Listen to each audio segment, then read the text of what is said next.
Revenge with Alara.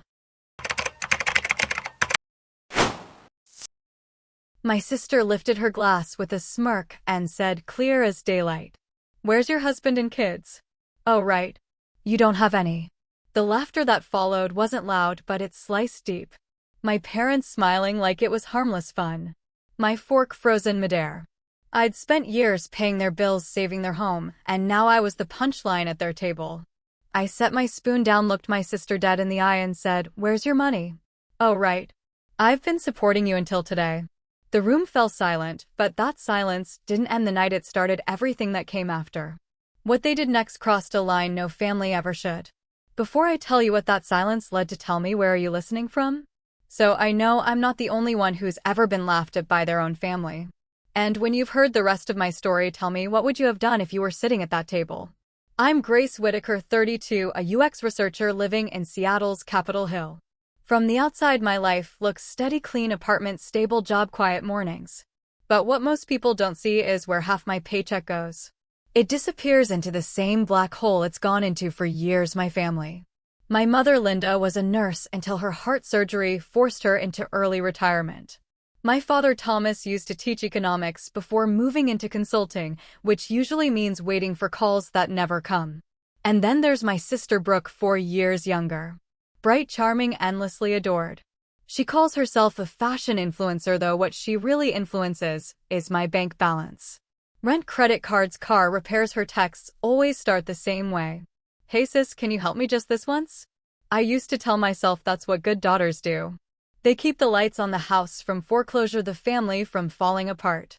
I thought that if I just kept giving, one day they'd see me as more than their backup plan. Every Sunday, I drive an hour south to Tacoma for family dinner. My mother insists it's tradition. Roast chicken, mashed potatoes, something sweet at the end. The house still smells the same, like coffee and old wood polish. The photos on the wall are the same too. Brooke in a white dress at her high school pageant. Dad shaking hands with someone important. Mom smiling in a hospital uniform. There isn't one photo of me alone. I'm always standing at the edge, half cropped out, the reliable one who showed up late because she had to finish work first. I don't complain. I bring wine. I help clean up. I ask about their week. They talk about Brooke's latest partnership, about Dad's potential client, about Mom's pills being too expensive. When the meal ends, Dad pats my shoulder like a colleague, not a daughter, and says, "Thanks for keeping things steady." Some nights on the drive back to Seattle, I tell myself, this is just how families are: messy, imperfect, needy. Other nights, I grip the steering wheel so tight my knuckles ache. Because deep down I know it's not love that keeps me paying their bills.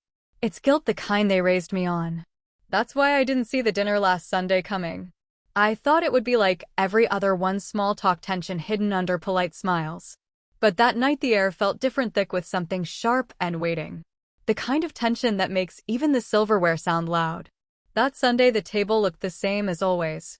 Chicken steaming in the center, a basket of rolls, wine glasses catching the amber light. But the warmth felt wrong, stretched too thin. My mother talked about Brooke's latest fashion event, how she'd been invited to a designer party in downtown Seattle. My father added something about great exposure and how proud we should be. I smiled, said all the right words, but my chest felt tight. Exposure didn't pay rent. Pride didn't erase the thousands I'd wired to keep her credit score alive. Brooke leaned back in her chair, phone in hand, scrolling as she half listened. Her laughter, sharp, dismissive, broke through my silence.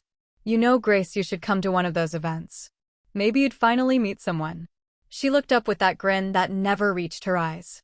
"Where's your husband and kids anyway?" "Oh, right. You don't have any."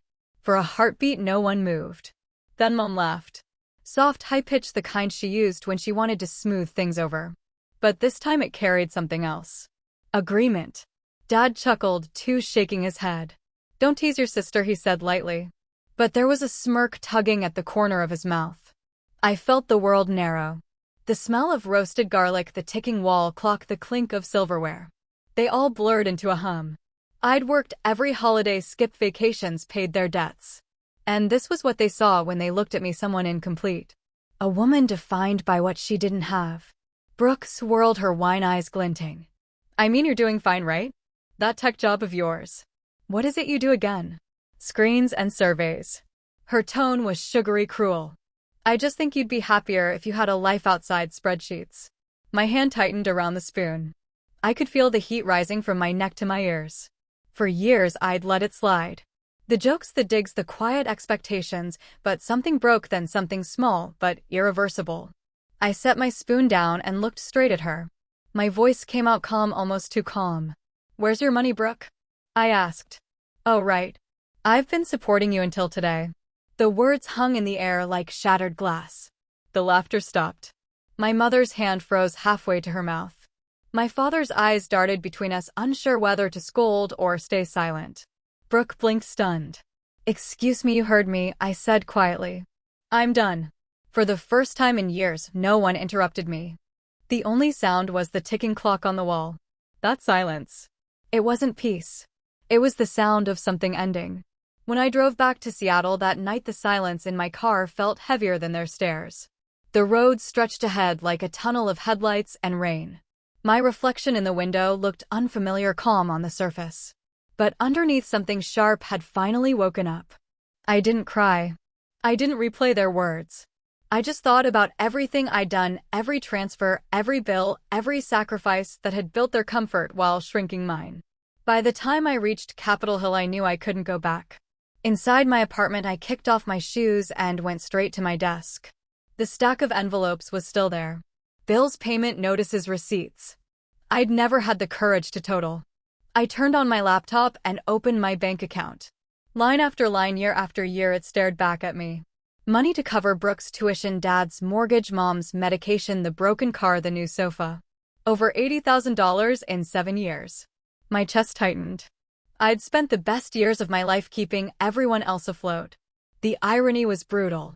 I worked in fintech, building tools to help people manage their money while I couldn't manage to keep my own from bleeding away. That night, I hovered over the recurring transfer button I'd set up for my parents.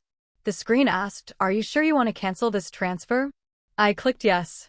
It was just one click, but it felt like cutting a cord that had strangled me for years. I sat back, exhaling for what felt like the first time in forever. The next morning, my phone started buzzing before I'd even finished my coffee. "Mom first." "Sweetheart, did something happen?" "The mortgage payment didn't go through." "Then Dad, you forgot the house transfer." Then Brooke. "Hey, can you Venmo me, rent's due?" I read every message, every guilt-laced word, and put the phone face down. By evening, there were voicemails. Mom's voice trembling. Dad's angry, Brooke's half accusing, half begging. By the end of the week, the calls turned desperate. "You can't do this to your family. You owe us after all we've done. You're being dramatic." I didn't respond to any of them. Instead, I started saving everything. The messages, the bank logs, the receipts. Not out of spite, but because something inside me whispered that this wasn't over. Then came the text that confirmed it. "Come home Sunday. We need to talk." No greeting, no question, just an order. I stared at the message until the screen dimmed. My pulse slowed. If this was the war they wanted, I'd stop pretending I didn't know how to fight. "Fine," I whispered to myself. "Let's talk." Sunday came, gray and cold. The drive down to Tacoma felt different this time. No guilt, no need to rehearse polite answers. Just a steady, deliberate calm. I parked in front of the house I'd spent years saving from foreclosure. The paint was peeling. The porch light still flickered and the same curtains hung in the windows. Nothing had changed. And yet everything had. When I stepped inside, the air felt heavy with tension and coffee. My mother was setting the table, her movements brisk, avoiding my eyes. My father sat at the head of the table like a judge, hands clasped. Brooke leaned against the counter, scrolling her phone, pretending not to care. "Grace," my mother said without looking up. "We can't live like this. The mortgage, the bills. You know how hard it is for us." I hung my coat over the chair. "I know. I've known for 7 years." Dad's tone was sharp. "Don't start. This family depends on you and you've always helped. Why stop now?" I met his eyes. "Because it's not help if it's expected. That's called obligation." Mom dropped the napkin she was folding. "You're being cruel." "No," I said quietly. "I'm being honest." Brooke snorted, still looking at her phone.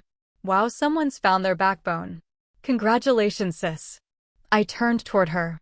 "You know what's funny? You mock me for not having a husband or kids, but you've lived off me like I'm your second parent." Her head jerked up. Excuse me. Mom jumped in flustered. Enough, both of you. Brooke, still finding her footing. You can't expect her to be as responsible as you. My laugh came out dry. That's exactly the problem. You never expected her to be. Dad slammed his hand on the table, the sound sharp as glass. Watch your tone. We're your parents. Show some respect. I met his glare steady and calm. Respect is earned, not demanded. He rose slightly as if to intimidate me, but I didn't move. For a moment no one spoke. The tension was so thick it felt like the air itself could shatter. Then Brooke spoke again, her voice dripping with venom. You think you're so much better because you make a little money. Please, without us you'd have no one. I took a breath. That's the difference, Brooke. You need people to define you. I don't. Her face twisted. You're pathetic. You'll die alone with your spreadsheets. I smiled faintly. Maybe, but at least I'll die debt-free. Mom gasped. Dad muttered something under his breath and Brooke stormed toward me. You selfish. Before she could finish, I reached into my bag and pulled out a thick folder. The sound of paper hitting the table snapped her words in half. What's that? Dad demanded. Records, I said. Every payment I've made for this family since I started working, over $84,000. Tuition, mortgage, credit cards, repairs, even the new couch you're sitting on. Brooke rolled her eyes. You're keeping score now. No, I said evenly. I'm keeping proof. Mom's voice shook. Grace, that's not necessary. It is, I cut in. Because what happened after that dinner last week wasn't just a misunderstanding. Dad frowned. What are you talking about? I slid another sheet toward him, a printed notice with his signature. This the home equity loan you took out using my name. He stared, color draining from his face. That's ridiculous. Really? The bank disagrees. I pulled out another page stamped with an official seal. Forgery, identity theft, elder fraud, depending on how far I decide to go. Brooke froze, her eyes darting between us. You called the bank. I didn't just call, I said. I hired a lawyer, Rachel Tran. She's handling the case. Mom's hand flew to her chest. You brought in an outsider to turn against your own family. I looked at her steady. You stopped being my family when you used me like a wallet. You crossed a line when you signed my name. Dad leaned forward, voice low. You think you can threaten us? I didn't flinch. Not a threat, a timeline. You have 30 days to remove my name from every account and repay what you owe. If you don't, Rachel will file. The room went dead silent. The ticking clock on the wall sounded louder than ever. Brooke whispered, you wouldn't. Try me. For a long moment no one spoke. Then Mom's tears began, soft, practiced. Sweetheart, we only did it to protect the house. You know your father's been struggling. We thought that I'd clean it up again, I said. You didn't think you counted on it. Dad's face hardened. We're your parents and I was your insurance policy, I replied. Not anymore. Brooke sank into her chair, eyes glassy. You're ruining us. I gathered the folder back into my arms. No, Brooke. I'm saving myself. As I turned toward the door, Mom's voice cracked behind me. Grace, please. We can fix this together. I paused at the doorway. I spent years fixing things you broke. This time you'll fix it yourselves. Outside, the sky had turned the color of steel. I walked down the steps slowly, the cold air biting at my cheeks. Through the window, I could still see them. Mom crying. Dad pacing, Brooke staring blankly. For once, I didn't feel guilty. I felt free. 2 weeks later, Rachel called. The investigation's complete, she said. The bank confirmed the forgery. Your name's cleared. You're no longer liable for any of their debt. For a second, I couldn't speak. Years of pressure dissolved in one breath. So it's really over. Rachel's voice softened. Legally, yes. Emotionally, that's up to you. When I hung up, I stood by my apartment window, watching the city lights shimmer on the water. I thought about everything I'd lost trying to earn their love, and how letting go might be the only way to find peace. That night, I opened a bottle of wine I'd been saving. For no reason, poured a glass and raised it to the skyline. To endings, to beginnings, to silence that finally meant peace. The news came quietly through a property listing online. The Tacoma house, the one I'd once saved from foreclosure, was up for sale. There it was on the screen, the peeling porch, the coffee-stained walls, a photo of the dining room where everything had fallen apart. A red tag at the bottom read, for sale. I didn't feel triumph, only inevitability. When you build a life on someone else's sacrifices, it always collapses eventually. A week later, Mom sent a message. One last dinner before we leave the house. Please come. I hesitated, then went, not out of guilt, out of closure. When I arrived, the rooms were stripped bare, boxes stacked high, the smell of dust replacing Sunday roast. My father looked older, his voice quieter. Brooke sat silently, phone face down for once. We ate without small talk, without pretending. Afterward, I finally spoke. I'm not cutting you out of my life, I said. But I won't be your safety net anymore. If you fall, you get back up on your own. No one argued. For the first time, silence didn't feel like war. It felt like understanding. When I left, I paused at the doorway and looked back. The house that had held so many years of resentment seemed smaller now, almost fragile. Driving back to Seattle, I rolled down the window. The wind was cold, sharp, and clean. I thought of all the things I'd finally made room for: my own savings, my own peace, my own future. In the weeks that followed, I focused on work, took a promotion, and signed up for a night course I'd been putting off. My life was no longer divided into what they needed and what was left of me. It was mine again. Sometimes I still think about that night, the laughter, the silence, the line I finally drew. For years, I thought love meant sacrifice, that being the good daughter meant carrying everyone else. But real love doesn't drain you. It doesn't demand your peace as proof. Now when I sit in my Seattle apartment and see the sun slide over the skyline, I don't feel bitterness, just calm. I learned that saying no isn't cruelty. It's self-respect. If you've ever been the one holding your family together while they tore you apart, I want to hear from you. Tell me where you're listening from and what line you had to draw. And if this story hit home, hit that like button, subscribe for more stories like this, and drop a comment below sharing your thoughts, because your voice matters here.